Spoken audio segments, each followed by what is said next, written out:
అమావాస్య చాలా పుణ్యప్రదమైనటువంటి తిథి. ఆ రోజే మహాలక్ష్మి అమ్మవారు ఉద్భవించిన రోజు అనమాట.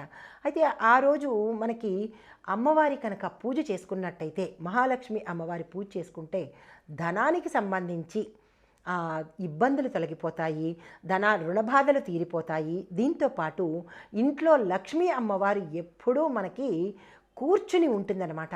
ఆ తల్లికి అంత ఇష్టమైన రోజు.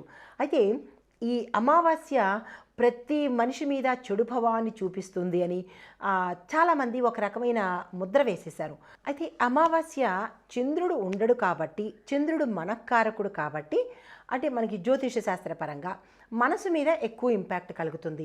జనరల్గా అందరికీ చీకటి అంటే భయం అనేది ఎక్కువ ఉంటుంది కాబట్టి ఆ రోజు చీకటిని చూసి భయపడే వాళ్ళు ఉంటారు. అయితే పూర్వము ఎందుకు అమావాస్యని అంత ఆ రోజు బయటికి వెళ్ళకూడదు, చెడు వస్తుంది అని చెప్పి మన తాత ముత్తాతలు కానీ పెద్దవాళ్ళు కానీ చెప్తుండేవారు. ఎందువల్లంటే ఇప్పుడంటే స్ట్రీట్ లైట్స్ అన్నీ చాలా ఉంది, టెక్నాలజీ పెరిగింది కాబట్టి ఇప్పుడంత భయపడాల్సిన పని లేదు. చీకట్లో కనుక గ్రామాల్లో దాటినట్టయితే, గ్రామాల్లో అప్పుడు అక్కడ ఒక ఇల్లు ఉండేది కాబట్టి ఒక ఇంటి నుంచి ఇంకొక ఇంటికి వెళ్ళాలంటే మట్టి మార్గాలు కాబట్టి ఆ మట్టిలో పురుగు పుట్ర ఉంటుంది, పాములు అవి తిరుగుతూ ఉంటాయి కాబట్టి ఆ సమయంలో బయటకు వెళ్ళరాదు అని చెప్పేవారు.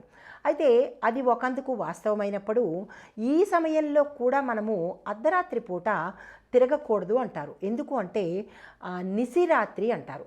ఆ సమయంలో మనకి ఎక్కువగా రాక్షసులు తిరిగే సమయం కాబట్టి అర్ధరాత్రి పూట తిరగకూడదు అంటారు. అందులో పూర్తిగా అమావాస్య రోజైతే మరీ ఎక్కువగా దుష్టశక్తులు విజృంభిస్తాయి కాబట్టి మనకి అలా చెప్పేవారు. అయితే అది వాస్తవమా అవాస్తవమా అంటే కనుక వాస్తవం కిందనే మనం చెప్పుకోవాలి.